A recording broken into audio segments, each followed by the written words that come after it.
I guess it's kind of my usual thing to say to people when they ask, where do I live? And I say, Wellswood. Shh, don't tell anybody about it. Hi, I'm Kitty Wallace. I've been a resident of the wonderful Wellswood neighborhood since 1972. My husband and I got married in February, and we moved into our house in December. Really, I guess, took hold of the house in January of 73. We lived in a home that was an original house that the Harden family, and they had a couple of sons, and they were teenagers and graduating from high school, and they were ready to move on. So they sold the house to us, and we lived across the street from the Garcias. And then later, the Garcias' daughter moved into the house next to us. So that's Roger and Eileen Benson. So we lived in a neighborhood where the people had lived in their homes, or members of their family also lived in their homes for years. So it was a fun place living on Collins Lane because it's not a through street. So anybody who drives on Collins Lane is either coming from Cimarron and going to Cheriton, or they're just not on Collins Lane. So it was a great place to be outside with the kids and play, street ball and stuff.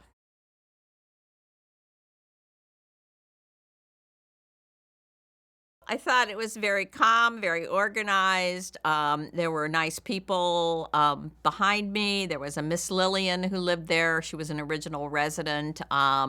She became ill and sold the house to the Artigas family, and the Artigas family is now in their second and third generation of people in that house that's behind me. And as I mentioned, the Garcias on either side of me, Benson's, and so my recollection of the neighborhood was that it was calm and organized, and friendly people.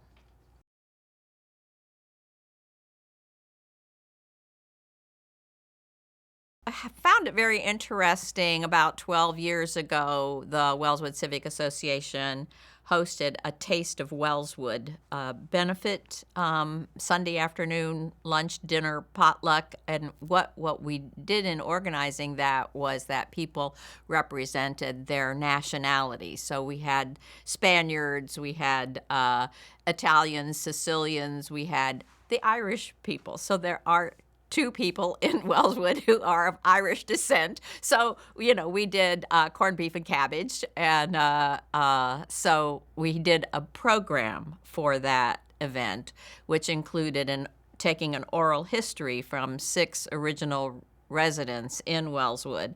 So it was very fun to interview each one of those folks and hear their remembrances of when there was no such thing as Tampa Catholic. The middle of Wellswood was basically a swamp, and the people who lived down on Ferris, which Mercedes and George Trujillo moved into the model home on Ferris while all the other homes on Ferris were being built.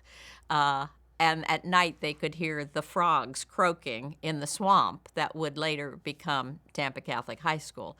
It was also fun to talk to Jo Donahue, who grew up as a little girl in Wellswood, first in a home on Ferris, and then they moved to a home. Her parents bought a larger home on Cheriton. And after she grew up and got married, she and her husband built a home on Cimarron. So the eldest of the Donahue children, this would be the third generation, now lives in that grandfather's home on Cheriton, and is raising his daughters there with his wife. And so it's a continuous thing. But what Jo remembered as a little girl was there was no such thing as Shirley Drive. It was all woods, and her brother would go over there with his soapbox, and because there's a decline in it's almost like a little hill on Shirley Drive, and they would put up races and stuff in the woods, which later would become Shirley Drive. They would also go over and get under the Hillsborough Bridge and catch pigeons. And they would go fishing, of course. And there is still a little creek that runs down from Exactly where it comes from, I don't know. But even when my kids were little and riding their bikes everywhere, and they'd be passing by the house hollering, "Mom, we're going to the creek." Okay. That so they this little tiny thing was like the place that they went when they were out on the loose, and they were like 10, and they were allowed to be out on the loose at 10. So they'd catch minnows and what are the little frogs, tadpoles, and get all the way down to the river and try to fish. I don't think they ever caught anything, but it was very important for 10 and 12-year-old boys to holler at their moms, "We're going to the creek."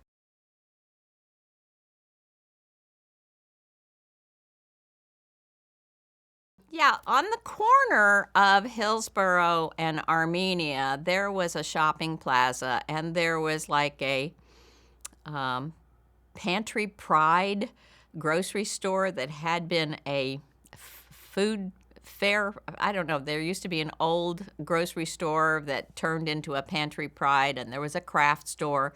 All that stuff had been knocked down, and it became a cash and carry. And now all that stuff's been knocked down, and it's now a TGH outpatient.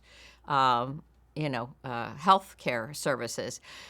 We also had on the corner of where uh, ABC Pizza is now, there was a Burger Queen. So it was a burger joint, and we never went there. We weren't big fans of burgers, I guess, so we didn't go there. It was the only restaurant in Wellswood right there.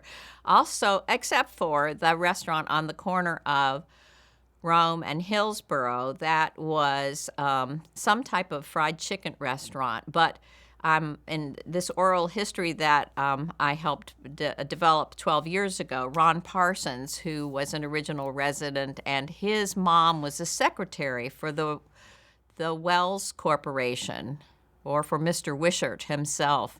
And their office was on one of the corners of Rome and Hillsborough, and he talks about a gas station on the other corner. But I seem to remember some type of restaurant, and Mr. Parsons remembered that one of the Wishart people and Mr. Parsons' dad had a store on the corner called J and J's.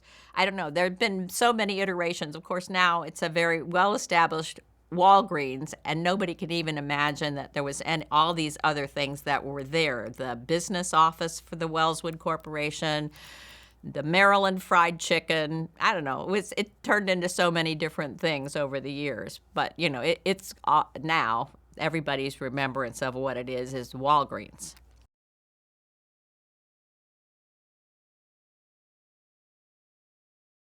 I live on the side of the neighborhood with the peacocks. That's the Cheriton side, and Shirley Drive is behind that. The peacocks, when I interviewed Nellie Mae, if I'm remembering her name correctly, Williams, her husband was Dr. Williams. He was the veterinarian, and she founded the Wellswood Animal Clinic, which is on Armenia. And so she knew a lot about animals, and she knew the gentleman who lived across the street from her.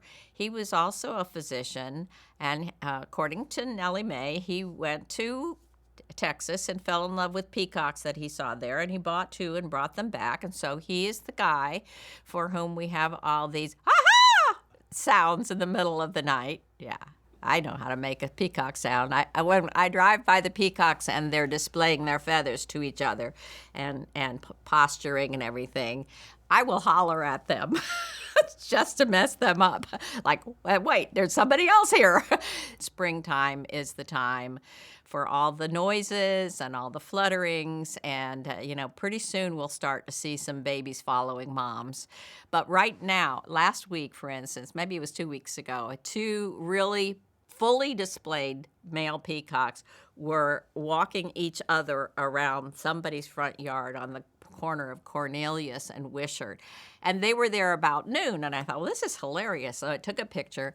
I went home and did XYZ, came back about 3 o'clock to head out, and they were still there, positioning themselves around the front yard in that same place. And so they'd been doing that for 3 hours. But it's a very peaceful, they don't, it's not like bears, for territorial mating. What they're doing is like a mating thing, I'm sure. But they don't attack, or they're not violent. So it's just beautiful, except for the middle of the night screams. And the people that live on Beacon, they get the bulk of the screaming, because the birds are on Beacon and down Cornelius and down to the river. That's the bulk of where they are. And I'm sure there are a couple of people that protect them and feed them.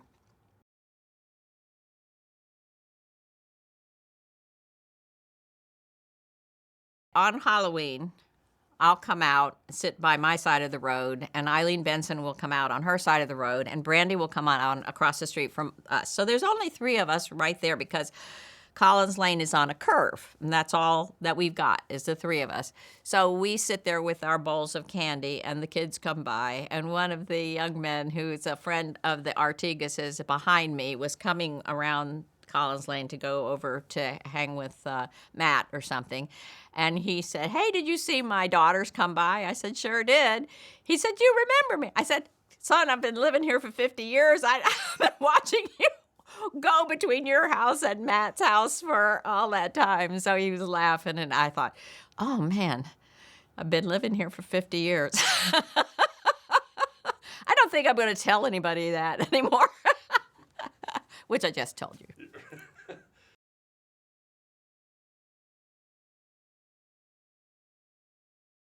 That sense of community has several origins. The fact that there are 3 and 4 generations of families, and, that kid grew up riding bikes with my kid, and now he lives there, and he's got 2 daughters, and, there's a sense of the history that's already gone before. If you've lived in Wellswood any time, or even just moved in, pretty soon you'll find out whose grandparents live on the other side of, some road right in Wellswood. And I feel like people know each other. There was a characterization of Wellswood as sort of a, kind of a little place out of time, like it's like the 50s, and they don't know it.